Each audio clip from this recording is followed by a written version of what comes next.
they still, this shows us, you know, that we are not the only generation that is grappling with the reconcilability of art and revulsion. This is a very interesting documentary. It was created by filmmaker Milan Warsaw, and it's called, of course, Wagner's Jews. And he actually has a very compelling theory why Richard Wagner was republishing that Jewishness in Music essay in 1869. So he thinks, actually, that this has not primarily something to do with the anti-Semitism, but with another issue. So at this time, Wagner was about to get married to Cosima. Cosima was even more anti-Semitic than Wagner. And then Wagner also wanted to be known, and he also was a rebel rouser. So that's what Milan Warsaw says. He loved drama, he loved controversy. And this is what he says.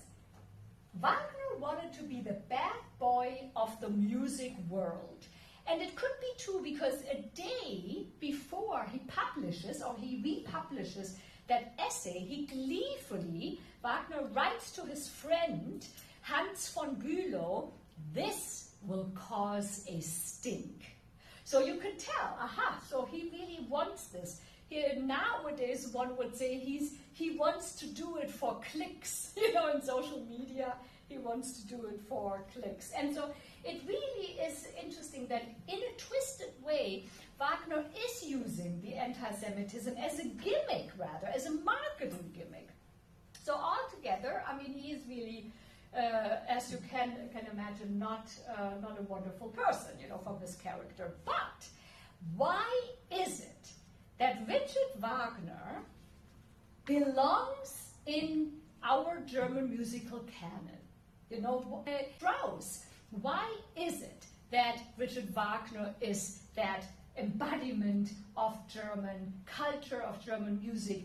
And so the reason for this is in the coincidence that Richard Wagner lived at the right time in history, because he was around during that creation of that German empire, of the German unification in 1871.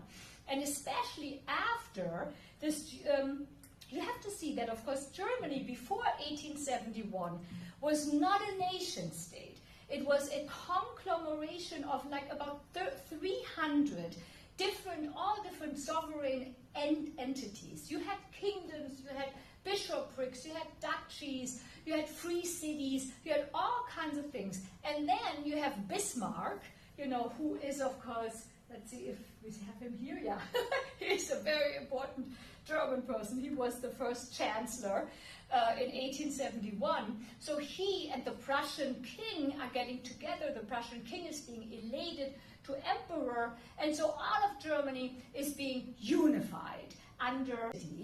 And so in that, Wagner's music becomes as important, as culturally important, as Otto von Bismarck is politically important in that process of nation building.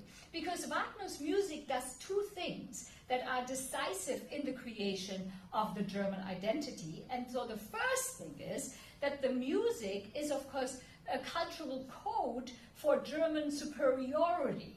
And that is, as we know, you know, from our more recent history, something that Germans love. And then the other thing is that, especially when it comes to the ring cycle, to Lohengrin, to Tannhäuser, to the Meistersingers, Wagner uses old German myths. He uses fairy tales in order to create this common German heritage that is not really there, but he creates it, you know. And so he also is decidedly German. This is what he once says: "I'm the most German of all Germans. I am the German spirit." And so now, if you are pairing this attitude with this style of music that is very emotionally arousing and intoxicating, you have the perfect recipe for the hero worship of that kind, you know, that they were doing in the 1870s with him. So as you can see, this is the ring, and then here you have people's butts. You know, they're all bowing down to Richard Wagner. And then here, of course, when the festival 150 years ago, when that opened, this is the festival hall from without people, and then here we see it was of course very sold out. Wagner became cultural royalty. So when we think about William Shakespeare is of course very big in Stratford-upon-Avon, in Great Britain, and then Bayreuth would be our Stratford-upon-Avon, really. So it has a similar cultural importance. And so then the other thing that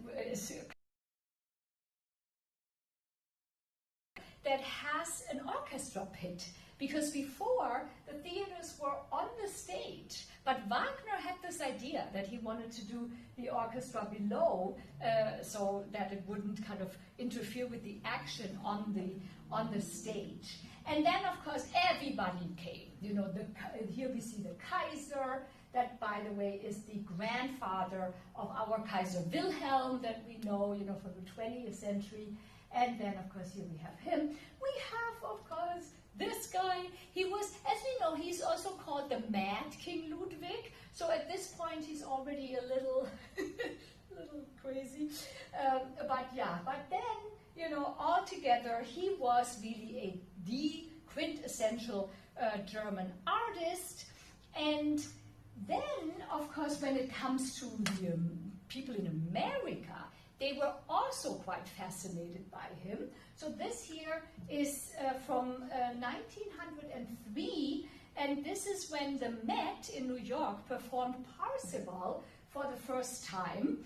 And then, people were so excited about this that in just a few years, it was then performing many other Wagner operas 130 times in a span of just a few years. So this is the Procom Flyer from 1903.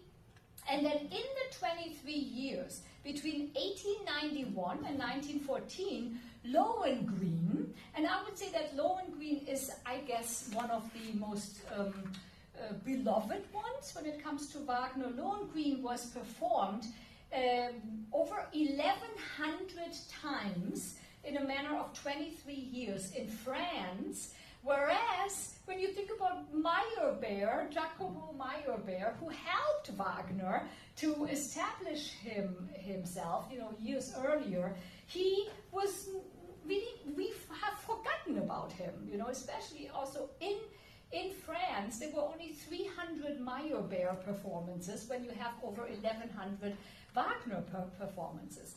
And in addition, when it comes to Germany, we have this year. Let's take a look at that season. That is the season, where we have our Wilhelm II is the emperor. And so here, this is the season 1900 to 1901, and there were 59 different opera productions performed, and Wagner is on top with 10 operas and 66 evenings, and then the person who usually is on top is Mozart. But there you can see Mozart was in second place with 5 operas and 25 evenings, and then look for Meyerbeer, only 2 operas and 21 evenings. Here we have him. There is Kaiser Wilhelm. Kaiser Wilhelm in an admiral's uniform. He did not love the long Wagner operas. He never went to any kind of 5-hour events. He loved the Flying Dutchman, because the Flying Dutchman is really only about 2.5 hours long. And not only that, he also,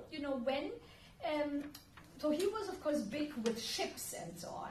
And then every time a new ship to the ship, right?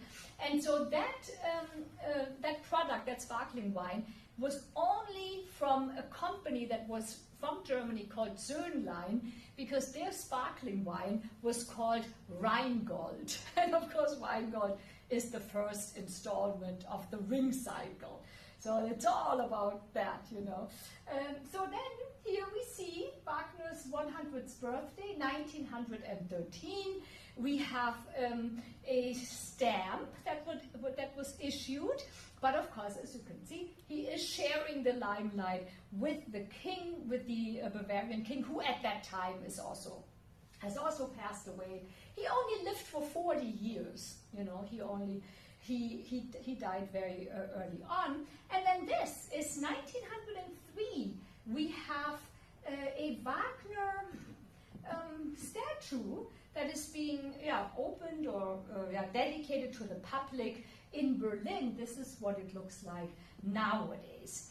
So then, after Richard Wagner's death in 1883, we have his widow, and that is, of course, Cosima Liszt Wagner. There we have her a little bit later in life, and she has the son. She has several daughters, but the daughters in the Wagner family never mattered. It was always the son.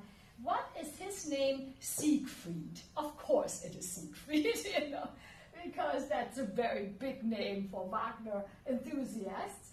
And so, she and her son, they take over the organization of that music festival, and they are also terrible people. So she is very anti-Semitic, and in 1888, which is 5 years after Wagner dies, she smugly proclaims in a program booklet that this is the first Meistersinger production that is Judenfrei, which means free of Jews.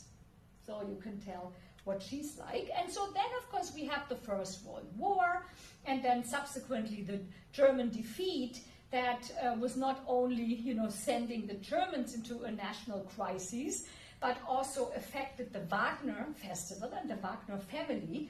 They were deeply upset by the humiliation of the Treaty of Versailles. They became even more conservative.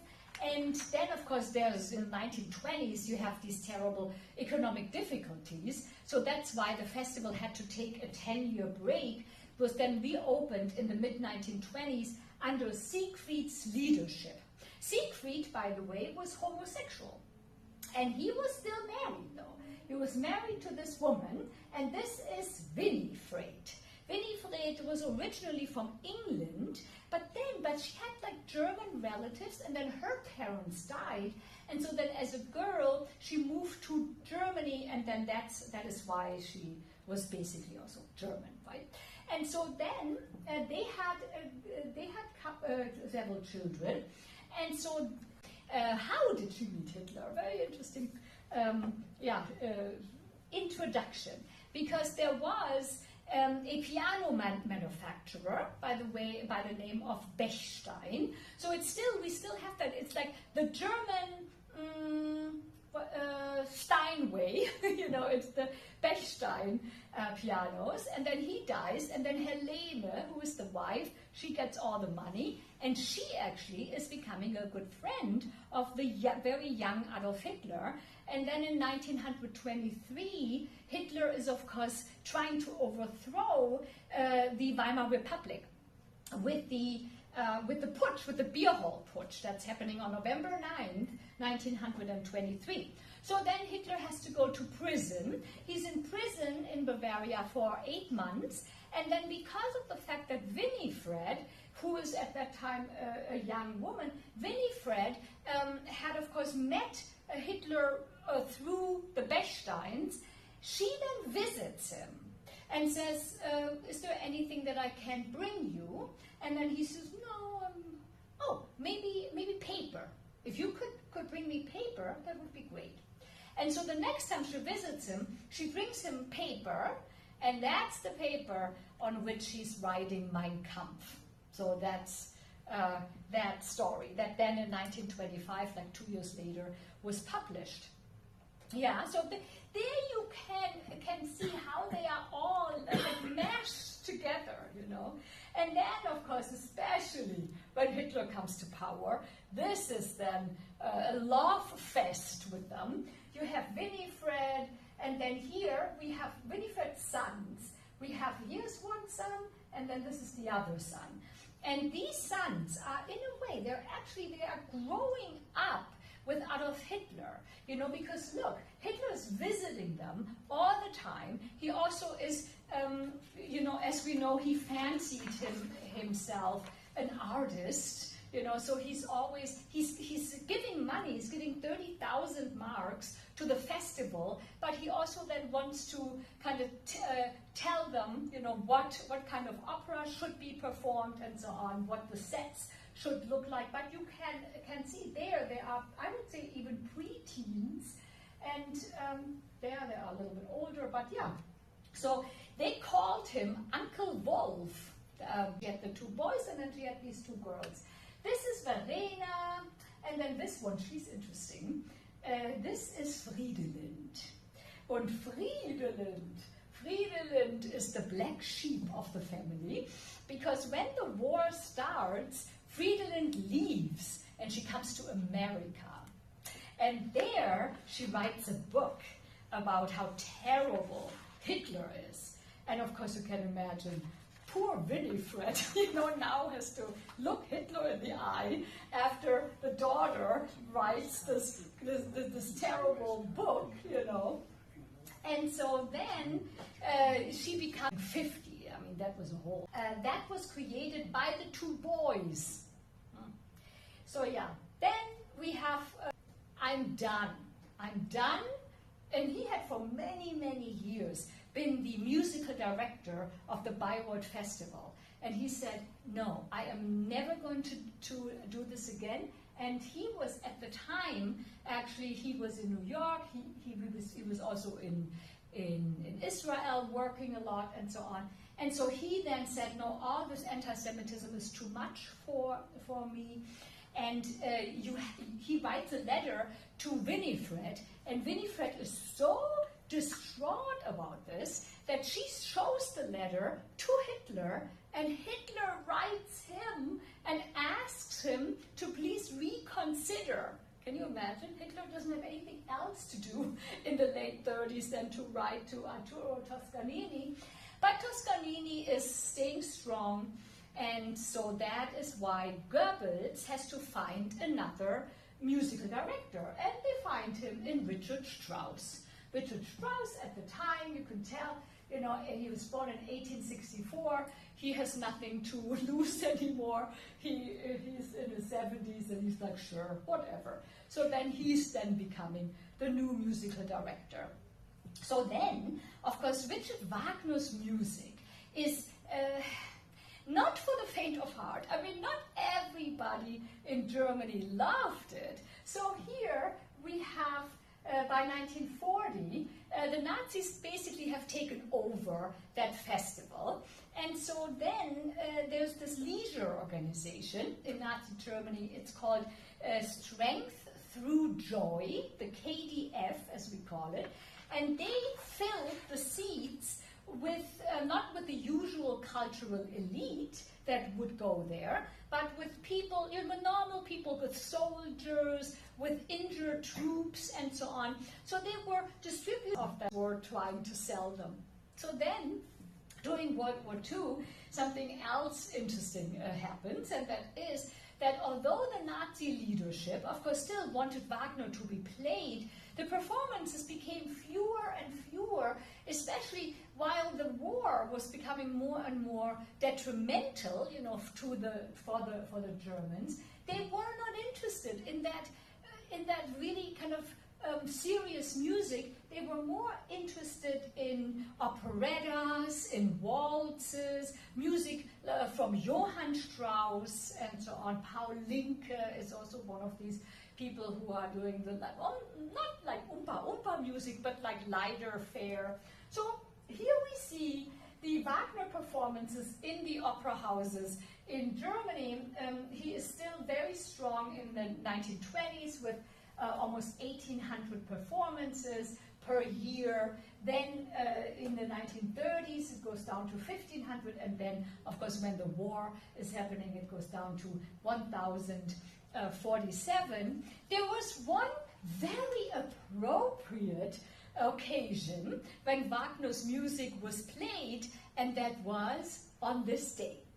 So May 1st, 1945, This is when all radio programs in Germany were reporting Hitler's death, and then they aptly followed it by playing the funeral march of Wagner's Twilight of the Gods. So that was very apt, one could say.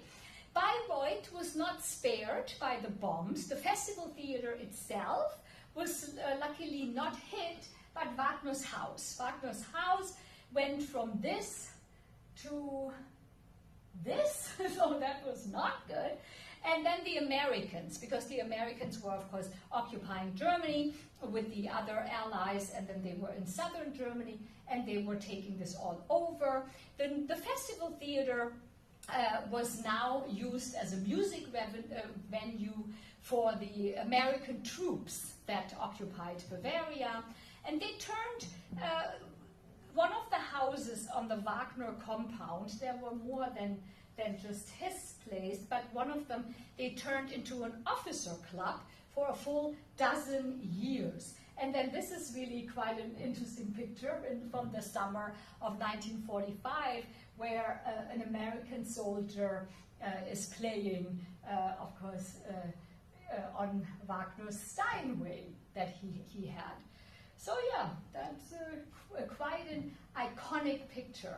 So what about the people? What about the Wagner family? They were so tainted, we already know. Well, Winifred was literally thrown out of Bavaria.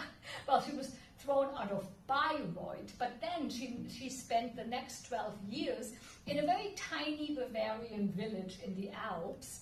Because of her close relationship to Hitler, she was too tainted to have anything to do with the festival in the future. You could say the same thing about those guys, because they are Winifred's sons. They are, at the time, they're 28 and 26, but they were just kind of taking over the family business, and they really threw their mother under the bus because they absolutely rejected their association with Hitler. Hitler, I have no idea who that is. I've never met him. I mean, they were really going in, with the lies. And so then the first time when they were reopening the festival, that's in 1951, this is what they are saying, here it's all about the art. Do not talk about politics, do not and not only her, but look at this, Friedelind. So she actually is also able to come back from America. She actually had quite an interesting story, because when she was in America, of course, she would tell everybody that she was Richard Wagner's granddaughter, and then she became almost like a travel agent for the Wagner Festival. So she would bring American tourists to the Wagner Festival, and she was making also money with it. So, yeah. And so, yeah, what we do have this, I have to tell you about this. So Winifred was kind of keeping a low profile until the mid-70s, in 1975, because there we have a young like a filmmaker by the name of Hans-Jürgen Seiberberg, and he said, would you be okay if I would sit down with you and do an interview?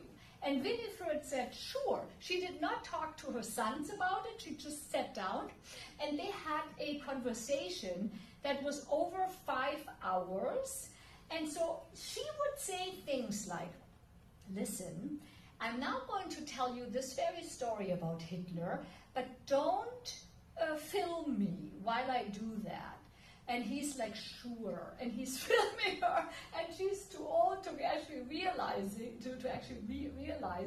that this is not, morally and ethically, it's not right. But I tell you, that movie is fascinating, and it's eye-opening, and it's so interesting, to kind of see what she talks about. And she had a crush on Adolf Hitler. And so then, of course, when that movie came out, the sons were ready to throw her into assisted living, if they had assisted living in 1975. but they were like, never are you talking to anybody ever again.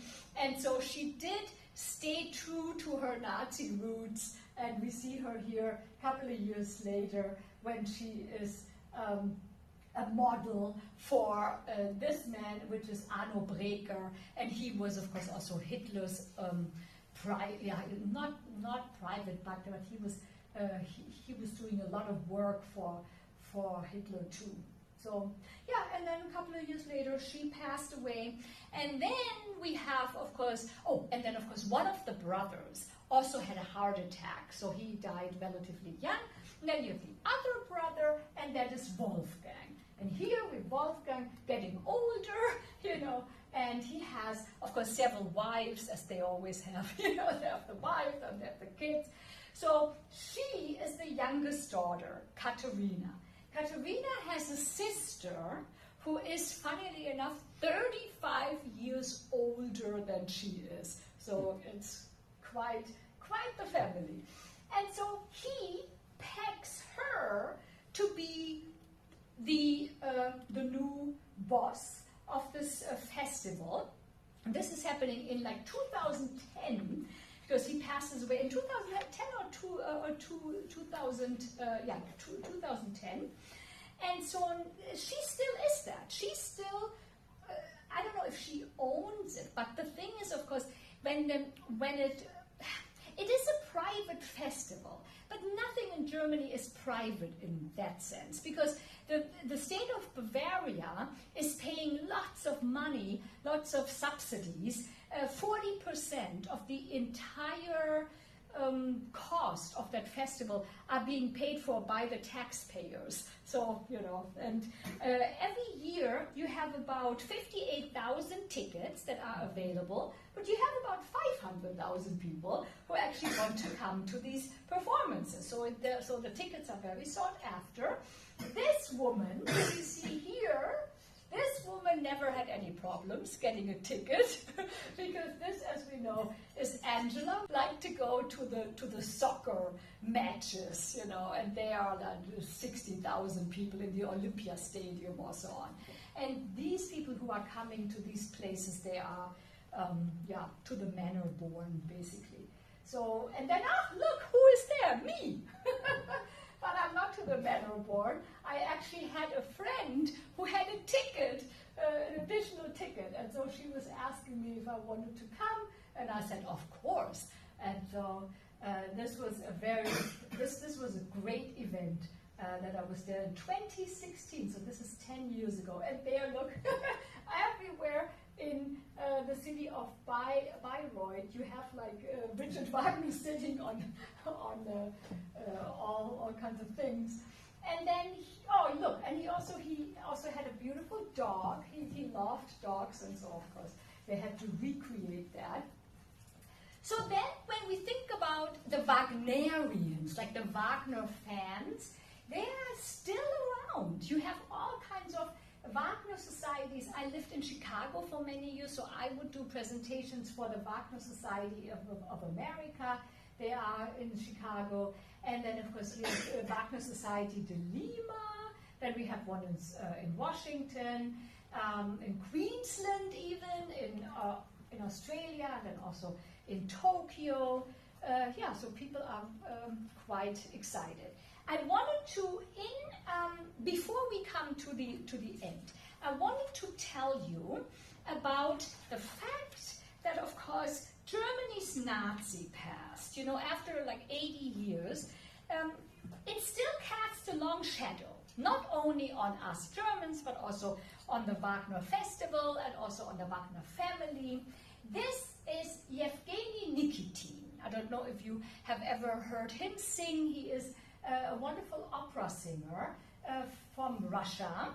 And in 2012, he was supposed to be singing, I want to say, The Flying Dutchman. Yes, he was supposed to be the Flying Dutchman. And so he was rehearsing in Bayreuth. And so this was supposed to be his big breakthrough role. And so they were doing like costume changes, and because it is at times a little stressful, they were saying, okay, let's not go to the wardrobe department, let's just change the wardrobe here, right? So they were changing it on the spot, and this is all in rehearsals. And so he's taking off his shirt, and people are looking at him, and this is what they see. Oh, no. So it's basically a swastika, but over the swastika he had put something else. And so people are like, what is this? Especially the Wagner heiress, Katharina, said, what's going on here? And then Nikitin says, oh, you know, this is a sin of my youth. When I was 16 years old, I was performing in a Russian rock band. And, you know, nowadays I'm not identifying with Nazism at all. And, you know, as you can see, I kind of wanted to cover this up. And, you know, and Katharina Wagner said, I'm sorry, but this is not behaves, is a way to kind of show us again how hypocritical she is. Because if she really wanted to ban anything related to the Nazis from the festival, she would have to be consistent and would have to ban the festival, you know, and that's actually true. Then we have another scandal that happened a little bit later, and this is when even I'm sitting in Chicago, I'm hearing about this, and I'm flipping out because this is the Opera House in Düsseldorf, and they were staging a very modern production of Tannhäuser, and they worked with Nazi and Holocaust symbols that proved so controversial that some members of the audience were so upset that they became sick. They needed to see the doctor. They had to go to the ER. I mean, it was a whole thing. And so the consequence was that the Opera House banned this particular production. And that again was shocking because for the younger Germans, they were like, no, you can't censor this.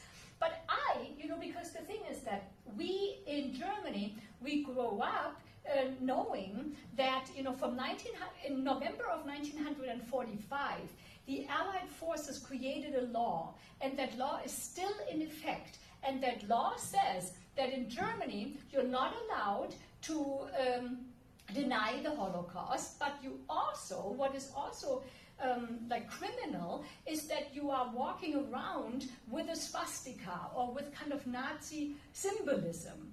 And so that is really, this is not allowed, or if you walk around and you show the Hitler greeting with your hand stretched out, you're going to end up in prison if you do that. So this is what we all know. And now then, in 2013, we have this going on.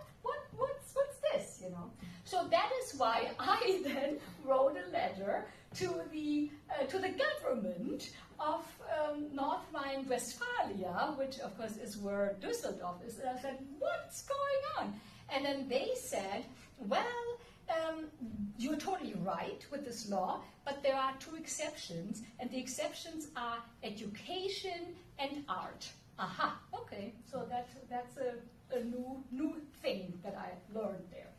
But yeah, so when we think about all of that, it really is quite something. So here he is. That's a photograph. And with the fraught history, and Marcel Pravi was an Austrian dramaturg. He was, when I was studying in Vienna, he was all the rage.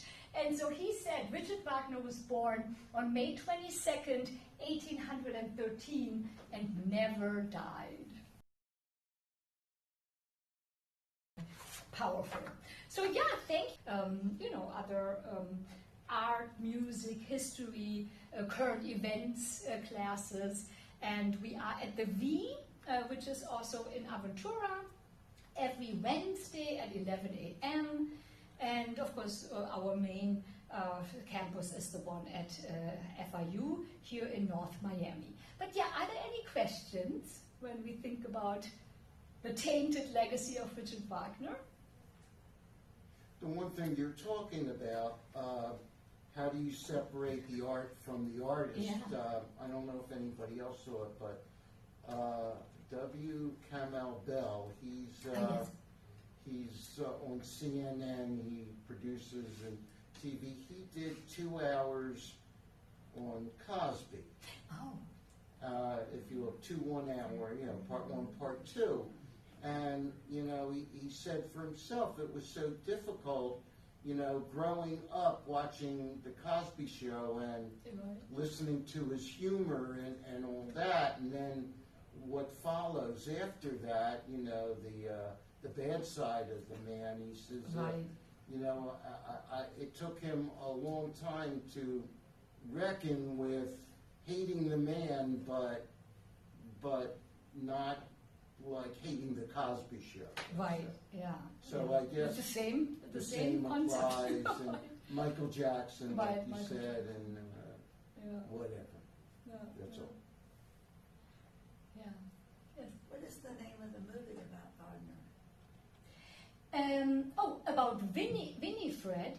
That is a documentary that's from the 1970s. I don't even know where we would be able to find it. Maybe on YouTube, but I don't think that it has English subtitles or anything. But yeah, so this was quite as Richard Wagner would say, this will cause quite a stink. And that's exactly what happened. And yeah, those sons of Winifred, they were so terrible. they were all, what a family of not nice people actually. Yo quiero hablar en español y tú traduces. I will try, yes. I will try. My friend and student Carlos trying to translate to English her Spanish assertion. Antes que nada, quiero felicitarla She wants to porque fue congratulate una you. exposición increíble, de una manera para mí increíble. It's a Como wonderful dijo el Señor, exposition. yo cuando vine, gracias a Saúl, yo me imaginaba que íbamos a hablar del artista. She was thinking about the conferences about the artist and the music of the artist. Yeah. Because this is a music academy. Así Right. que it was a surprise for me, and dile que una sorpresa muy agradable. It was I a am very Jewish. nice surprise. I'm very, Jewish. I was afraid when you started, but a medida que ella seguía In the- hablando, in the process of your development, pocas veces he oído hablar sobre una persona tan controversial, Yeah. de una manera tan unbiased. few times Estoy muy agradecida por la It's very grateful. invitación de Saúl y me encanta. Lo que pasa es que a mí me gusta la psicología she's a psychologist. y a mí me hubiera encantado poder hablar inglés de una manera fluida si You would es que like al to speak público in le hubiera English? interesado y discutir este asunto And discuss this point of el antisemitismo anti-Semitism en el arte. in the art. ¿Cómo se puede querer a un artista How is y possible to conocer love su an historia? artist and know Yeah. Y para mí ha sido me ha abierto mucho la mente, me encantó su presentación, o sea, no sé cómo decirle que me pareció increíble su the presentación. presentation blow his Entre her mind. paréntesis, para defender a Michael Jackson, que yo también sabía de su historia, parece que es mentira lo que dijeron. ¿Ok? She knows Sobre- about the Michael Jackson and his history, but she suspects this story is false. Últimamente and has a- se demostró que él no abusaba de los niños. Él más bien los salvó de las garras de toda esta historia que oímos ahora. But probably the people suspect now that the action of Mr. Jackson was in favor of the children, not against them. Oh, yeah. You know, as a Jew, You are a Jew. yeah, okay. If we, like an iceberg, only 10% of the iceberg is shown. The rest is underwater. If you knew of all the musicians or actors or playwrights, etc., that were anti-Semitic, you probably only watch 10% or listen to 10% of what you do. That's why I So, you know, it surfaces now and then who's anti-Semitic, Mel Gibson, I doesn't care. etc. You know, but it's a fraction of what probably exists out there. I have no problem with that. I just don't see him, don't see her, then I don't hear them. That's my point of view. But thank you. Thank you. Yes, thank you Thank very you, much. everybody. Well, thank you. And thank you all of you for coming to Calif Music High School. We hope you continue supporting our extension educational activities as concert and conferences. I repeat the invitation for the next Saturday.